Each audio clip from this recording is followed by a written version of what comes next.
Welcome back to Open Spaces, everybody. Hey, we are back. Better hold my mic up. It has been a while, but that was not like unintentional. We meant to.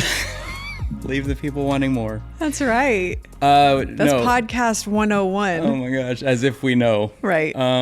We're amateurs, y'all. We don't know what we're doing. But we're glad to be back today. Yeah. It's so good to be back with you. Yeah, what I mean by that is like when we recorded, so it's been, we're coming up on a year since we released, which is crazy. February 25th will be 1 year since we It's you knowing the date. I'm impressed. Well, I know that because... You saw it on so many computer screens? No, remember, because my big life changed when I left my corporate job. This is too much for the people. When I left my corporate job and stepped out in faith to go lead worship full time. Yeah. I was 25. And then I found ourselves in 2025 releasing this big thing, throwing our life out. And then we happened to be doing it on 2/25. So look at that. I don't remember that. Oh, I remember that a lot. That's where I remember 2/25. So February 25th, it was a big, we threw it all out there. That's right. But what I'm saying by that is that when we released this, we knew that we would put out a couple episodes of our story and tell our full story, because this is the best medium that we could use to do that. And then we did a couple more to kind of follow up on practical things of how we would help people. That's right. But where I think we probably differed a little bit. I was like, we should keep we got to have more. And you were like, let's just put it out there. Mm-hmm. And then you didn't feel the pressure to try to do it every week. Yeah. Because you were like, well, we'll just kind of see how the story goes and then see what happens. What the response is and all that. And the whole purpose was to help people. And so right. It's like, if that helps people, then let's wait and see what's going to be more helpful. So it's been nice to wait and see kind of all of the people who have responded and have written in, and I think let's just celebrate that. The fact is that hundreds of you have reached out to us, an unbelievable amount of people. That's right. And told us that just so many different stories. We see every email, we're reading every email. Often we cannot respond to every single one, but it is pretty amazing just to look back or look at all those and read them and just know that you're not alone. Right. And that was the whole reason we did this. Absolutely. It's just the people that are struggling in their own way. And so this has really kind of enlightened us too of how big the need is. And we want to say, because we haven't been able to say to each person individually, we honor your stories, and we are so honored and feel there's such a sacredness in sharing. And so we just want to acknowledge too that thank you for finding us a safe space and trusting us with your stories, because we have found so much encouragement, even though there has been a lot of hurt and just seeing people's journeys and how they've been so challenging and full of hurt. And our hearts have ached with you. But we just want to say thank you for sharing with us, because we do find that such an honor. Yeah, it is such an honor to get to walk with y'all in that way. And, it's such a wide gamut of people who have written in. So let's talk about that for a second. We obviously knew that we would have a lot of individuals who are reaching out, who were like me in my 20s, that I found myself in the struggle with zero guidance or help, or you're just struggling alone. So there's been a lot of those people that we have talked to, the silent struggler, and being able to offer hope to them and just listen to their stories has been awesome. I've actually got to do a lot of one-on-one Zooms with different guys and in that way, and I met with some guys through mutual people, and just so you're aware, that's always done in a safe zone. So if you're listening to that, it's always done with somebody there, or where it's helpful to know. Yeah, it's just coffee shop or something. So, but I've gotten to talk to some other wives that are in a similar, represent couples, a similar story. So to individuals us. and couples, that's the other thing that we just have seen so much of is the couples, right? That either they knew this about each other, or one of them was struggling with same-sex attraction and they knew it, and now they're actually talking about it. And then there are those that have never talked about it. Right. And so when it has become a very new thing in their marriage. Sometimes there are kids and yes. And so just kind of helping them walk through some of the trauma of that and some of just the shock of it and then so much how to hurt move forward.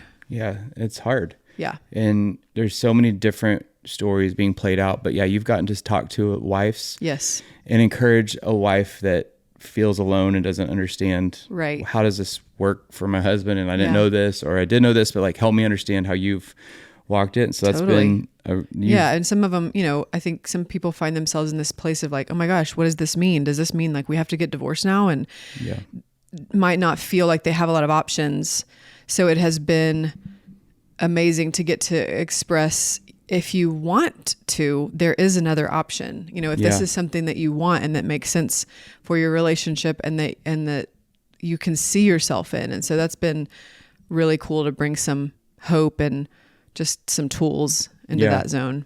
And for me, like getting to, when we, one of our statements even on our website was like, we believe God can do the impossible, That's right. And so where it seems impossible for so many of these couples and individuals, like we're just saying that it is possible because we're living it. And so we just really like, that's a heart of ours, is just to encourage people like, no, it's with God, a lot is possible. And all things are possible. All things are possible. That's and right. Stay in it, stay in the fight. It's really hard, challenging, but isolation creates depression and secrecy and shame. And community and all of those things just create a place of, I feel seen, known, and I'm not alone. And that's right. Like all we're trying to do is just be like, hey, you're not alone. So amazing things like that have happened. We've had a lot of parents. Yes. We've got multiple parents have reached out in very similar situations to each other with essentially, my kid has come out to me and I want to love them well, which has been so cool on so many levels, just to see the heart of these parents who feel ill-equipped, but really their heart is to love their kid and wherever they're at, and understand like, how do I love them with the love of Christ and not push them away, and help them to know that I'm, how do I show them a safe place? So that's been really cool. And, and to be able to say, we have not walked that road of parenting someone. But we can, give you our experience. Like you can give your own experience of what it was like for you as a kid, and just what we've seen in terms of walking with other people. So that's been a privilege as well. Yeah. I want to say we wondered if, when we released this, if we'd get a lot of backlash, and a lot of people that would say, that's cruel or mean, or like what you're saying. We had a friend of ours who's a pastor pray over us when we released this, and he, in that moment he was praying, he was like, Lord, if no one's asked, I just pray that you would keep the enemy out of this, and like they wouldn't protect the Johnsons from hearing all of the backlash, if there is any. And I believe that like things shifted in that moment. Yes. And I just keep going back to that moment is pivotal in this whole thing, because we haven't got a lot of backlash. That's right. And there's been a couple comments and people that have maybe said something, but and that's okay. And like that's to be expected, I think. Absolutely. When you're talking about something that is very personal. And there's been so much wrong in this area done to people through the church or through individuals or the handling of it. Right. So I understand all that, but I'm just grateful that like the Lord has really protected us from that. He has. And it's been very kind of him, and it's helped build our confidence, because we have been able to see the vast majority being full of gratitude and encouragement. And that's just given us more fuel to say like, yes, this is what you are to do. Yeah. Share your story, speak of what you know to be true. And that has been such an encouragement. Yep. And I also just want to say I'm proud of some of you listeners. And the reason I'm proud of you is because I like that. This is not like a part of your story, part of your family story, part of your child's story, but you have reached out saying like you're just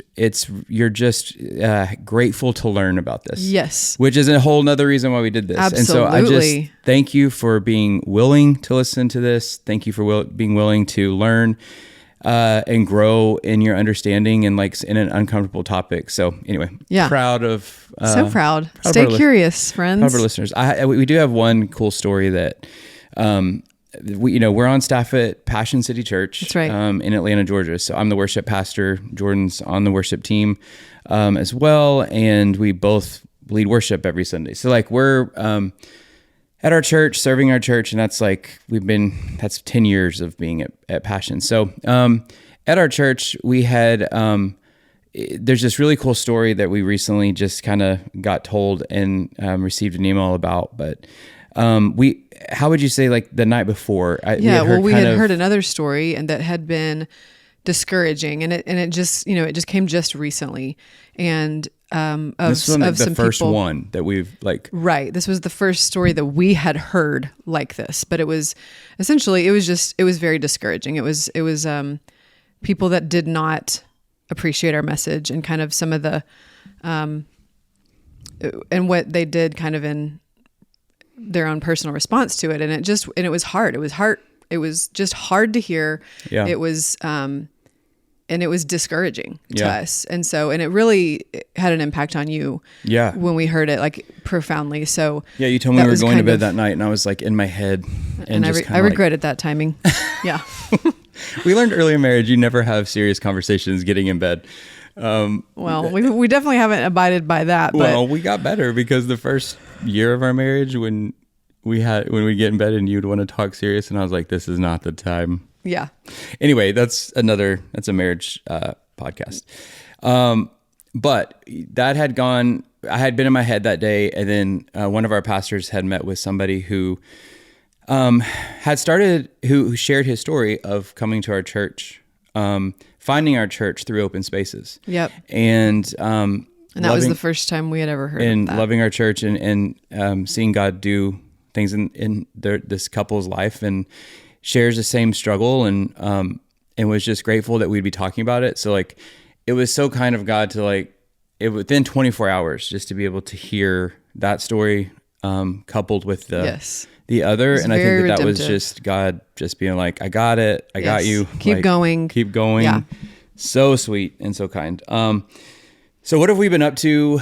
We're doing our normal life. We'll talk about that in a minute, but because of open spaces. Well, okay. Well, because of open spaces, we've last week whenever this comes out, maybe a few weeks ago, but we spoke at the Eco National Conference. That's right.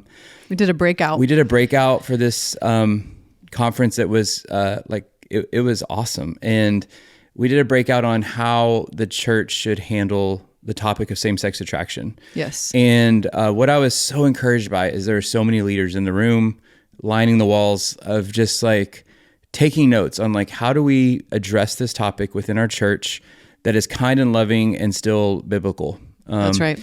And it was so awesome because like even a year ago, I don't know that we would have felt as equipped as we do now, because it was a big part of our story to just start sharing it publicly. And so, right. But I felt like the Lord gave us everything, and then like that we needed. We shared all of these, practical ways that we believe that the church should be handling the topic of same-sex attraction, which we actually are going to do we'll do a series on that. Yeah.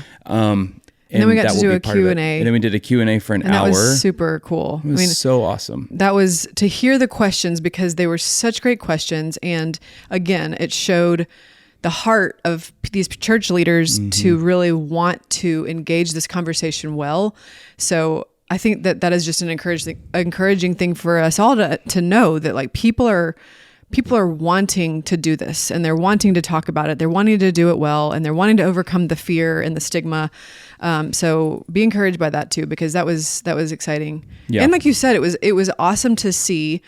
And this might be a word for somebody else out there, but how when we stepped into this, we knew we could tell our story, because we are experts in our story. This is our story. But we didn't feel like we were experts on the topic or being able to discuss it. Yeah. And we still don't, but it's been amazing to see what God will do if you step into the doors that he's opened for you, because I would have been terrified to do something like that last year. And would have felt very intimidated by the environment and by the people in the room. But these people are so gracious, and it just went to show me again, just be faithful with what you have. Just say what you know. Don't be afraid to say, I don't know, when you don't know, and watch what God will do with what you bring him. And it was an encouragement to my spirit. Yeah. I mean, so we got to do that. Again, when you're listening to this, it probably will have passed, but like next week I'm speaking at the at Intentional Fatherhood Conference in California, and just getting to share my story there. We've gotten to know the people at Intentional out. They're amazing, and they're having me come and share, and it means a lot to me as a dad to go talk to a bunch of dads about being vulnerable and how to, just how to like walk in vulnerability while you're a father and what that looks like. So all of these things are presenting itself. We're going to be on some different people's podcasts this spring that have invited us that we're really excited about. Some people that we really admire and look up to that we're doing their podcasts. We're recording new podcasts. We've got a few that we already recorded that are in the queue to come. Yep. As we start releasing every Tuesday again and get back in the flow of it, which we're very excited about. That's right. So that's kind of, those are some things with open spaces that have been happening. Yeah, that's right. I would say now just life updates.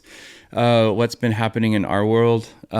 We celebrate our 15-year anniversary. Which is exciting. Did. We had 15 years, which is incredible. Yeah. And we dated for 10. So that's right. We're celebrating 25 years. Well, this summer we're celebrating 26 years of knowing each other, which is kind of cool. That's crazy. In 2026? Are you Exactly. kidding? That's wild. Something else fun is that I got to take Aiden, our daughter, on our big trip last year. And we stole this from some friends that take these intentional trips with their kids. No, this was our idea. Definitely wasn't. Learn from us parents. But they take intentional trips at certain ages. And so we've decided in our family that we will take on the 10th birthday, you go on a special trip with the parent of the same gender. So you took Case. Which you think you got robbed because we have two boys and only one daughter. I clearly did. It's just one extra, but we cannot control the chromosomes. So you took Case on his 10th to Switzerland, which was amazing. And last year was Aiden's 10th. And so we got to go to Paris, and it was very special. And so, that's a lot, and that's a big thing, but it is a huge value of our family is travel. Yeah. So it's something that we plan for and think about and project, because it's kind of it's a big value in our family. Yeah. And to find just those really special moments with one-on-one with the kids, and what conversations come out of that, and just the bonding that happens. It was say awesome. So much more to you. Totally. Like one-on-one in those moments than you'll ever find out. So, and you get to see the way, like we've so far gotten to see the ways that they come alive uniquely. Yeah. In those kind of environments. So it's been, that was That's awesome. when they're 10, then when they're 13. We don't have a 13-year-old yet, but we'll take them. This year's Case is 13. Which is crazy. We'll take them together. Mm-hmm. You and I will take each kid separately to have unique time with that kid. And we're going to have people write letters as they become teenagers and read them during the trip. We'll read those letters to our kid. And then when they're 18, then we still this idea, which is, I think, the idea amazing. Is to let them plan. When they're 18, they have to plan the trip. Completely, 100% on their own. So we'll see if and then they guide us. If we can get that far. I think that's amazing. I think we're doing great. I think they're traveling enough. Yeah. Last year, too, we also just took our family in the summer, we went to Europe. Outside of the Paris trip, we also went to Europe for 2 weeks, which was amazing. We did so much travel last year. It was a big year for us. It was a big year for travel, but I just value that so much. Yeah. So I'm thankful that we get to do it. Yeah. What else? We in our lives, as we mentioned before, we are on staff at a church, and we're at Passion City Church in Atlanta. And so this is also coupled with releasing all of this stuff. There's some big church milestones that you're putting your Christmas. hands to. Yeah. I'm part, my job is I'm over the music at our church, and like the worship. So that was a big coming through Christmas and pulling off. We have a couple locations in Atlanta, and it was a really big, that takes so much planning. So it's just so much work doing that. And then our church does a big conference in Dallas. Passion conference that we were at in January, which is incredible. And so we've been carrying our jobs while also having all of those side conversations that have become more and more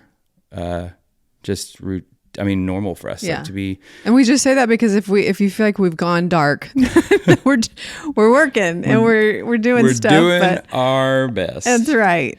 What else? Like, I would say we've, it's been a year of hard things. There's just a season that we're in of hard things. Like when you pastor people, you're just in a hard season. I found that to be true more than ever right now. And so even along with like all that we're doing, we're still like pastoring people on our team and in our church. And like, there's so many hard situations that just to acknowledge that there's such a wide variety. That's right. But like it's heavy. And I think that's what it's like to be in a church when you carry each other's burdens and walk with people. We're carrying some of that out of our own. You want to talk about just your journey with your mom? My mom has been in a long cancer battle, and it's just been kind of an excruciating journey, and it's just only gotten harder recently.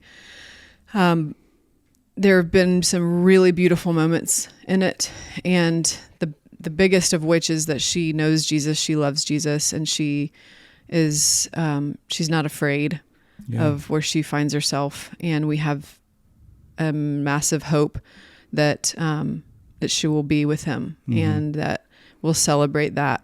But it has been a long journey that has existed, parallel to all this other stuff. And so for a few years, and I'm sure so many people listening can identify with that, with so many things existing in life at the same time, where you can be in a sweet season with your kids and just really enjoying them, and be carrying burdens of others, and be also walking in your own significant challenge and heartache. And so it's all there. And that's real life. And we were talking with some friends from church the other day, who lost their daughter to cancer. This was, I guess, around the holidays, and just talking about how that is life. That's real life. And so, that can be seen as a downer, but I think there's a really important and sacred thing about accepting that is true, that's real life, and that we can carry so many things at the same time. And God can give us grace for all of it. Yeah. So. Yeah. It's been interesting too, just with our kids, because we lost both my parents and then walking this road with them. So just wondering what God's going to do in our kids' lives too, moving forward with all the hard. Would love your prayers, this opportunity for us to share. And I would love to just use it to say, please pray for us and please cover us, and just ask and expect God's mercy over us. We would be very grateful for that. Yes. And right. Like I said, we've carried a lot of things at the same time, where you can be so joyful and happy and laughing, and then also having something that's heavy. But for a sharp left turn, a sharp left turn for us. Okay. So carry those things. And why don't you tell the people what you've been doing? We have an influencer on our hands, friends. Yes. So where do I begin? Do we have an hour? Okay. Well, it all began do not turn this podcast off. Don't turn it off. It all began with your love of fragrance and smelling good and having a home that smells good. It all began with the Walmart candle. That's true. Let's be honest. Well, it actually began before the Walmart candle. Oh yeah, I mean for years. No. You posted another candle that we really love. That is a nice candle, but it was on major sale, and you posted it with a link. For Christmas and wow, candle. did you get a response? Got a response. People started buying it. But then we found this Walmart candle that I was like, guys, this thing is like the greatest dupe. So a friend of ours, that she's amazing because she told me about ShopMy. So if you don't know about ShopMy, it's a place that you go and you can post all of your links of things that you love, and people can go and shop my things. And so very much like to know it, which I also am on Like to Know It now. Not to brag. I think I have 25 followers on Like to Know It right now. So it's still gaining momentum. Sure. But ShopMy has been very fun. And so then I posted that candle, and so many people bought the candle. The response really was hilarious and amazing. And so it's just become... So I named people started calling me a Scentfluencer. So I think you started calling yourself that. No, and it was then it other people on. called me a Scentfluencer. So I was like, fine, I'll be a Scentfluencer. So it's a pun on influencer, if you're wondering. Oh, really? Thank you for defining that for us idiots. So anyways, I'm a Scentfluencer who now is influencing outside of scents. Oh. And my clothes and all kinds of other things. Yes. So I have had a fun journey of influencing. Well, that's what I wanted to say, because it has been an outlet. It's an outlet for you. It is something that you've gotten to be creative with, and it's something that, because you love fashion and you love fragrance and you love cologne and candles. And so it's just been a fun way to see you have kind of a different spark and another way to engage people, because that's another, thing that you're so good at is engaging with people, not taking yourself too seriously. So it's been a fun little side hustle. You know what also is fun is when they send you gifts. Well, and I've been getting some gifts. Any gift sent, I'm just like all in. My favorite is your version of unboxing when you involve the children and they roll their eyes at you, but they do love to film those. They do love to film it. Yeah. And I've gotten Bose headphones. I've gotten all kinds You fancy. Salt and Stone, y'all. If you're not wearing Salt and Stone, who even are you? Well, it's so good. They do not sponsor this podcast. But if you want to go get Jeff's link. We're not big enough to get ads, but if we could, I'll just say Salt and Stone. Yeah. Find his link. Find him on ShopMy. So if you want my links, you go to my Instagram, and my link to ShopMy is there. There you go. So you can go see what I'm posting about. But I'm loving this journey. I'm proud of you. Such a great outlet. And you get free makeup through it too. I know these other brands, these they're sending girly me pop all brands kinds of have been girl sending you stuff. I'm not gonna wear. So got some lip gloss. Yeah, it's going well for us. Yeah, so that's been happening. And what's coming up for Open Spaces now that you have endured this with us and our updates? We are excited to start doing some series, and our next series after this will be around community. So we're really excited about that. So excited. Tune in. We've got some great episodes that you guys have asked for with kind of how we walk with people, how Jeff in particular walks with other guys in his struggle and in accountability and those kinds of things. So stay tuned. Yeah. Those are coming up next. It's going to be so good because we're really going and we're meeting with all our close friends who have walked the journey with us and getting to talk about all those practical ways of how we walk with them. And we want to we want to keep hearing your stories and staying connected with you. So once again, especially if you're new to this journey, you can find us at openspacespodcast.com where when we talk about hearing people's stories, a lot of the stories have come through our website. There's a place for you to share your story on the website. And all the ways to connect with us through there. So openspacespodcast.com, as well as Instagram, which is open.spaces.podcast. Yeah. Also, just to let everyone know, if you didn't know, Open Spaces is a nonprofit as well. So we actually are operating and being able to pay for all the endeavors of what we're doing through the generosity of those who are donating. That's right. Everything that we've put out to date has been money donated into Open Spaces Collective, which is our nonprofit. That's right. And we are so beyond grateful. So many people, because they have some kind of connection with our story, whether it's their own or whether they know someone or just really care about people knowing this, have very generously made this possible and continue to. So if that's you, we would love to bring you in on this journey. Yeah, every dollar given will go towards what we're hoping to do with all Open these Spaces. resources. And this year, as we do more episodes, we also have other things scheduled that we'll talk about in the future of what we are planning for the end of the year and some things. Yeah. So yeah, join us on the journey. Yeah, come along. OpenSpacesPodcast.com. You can give there. So grateful for you guys, and just that we're getting to walk this together, and it's crazy. We're grateful, and we're excited for what's coming up. So we'll see you next time on Open Spaces.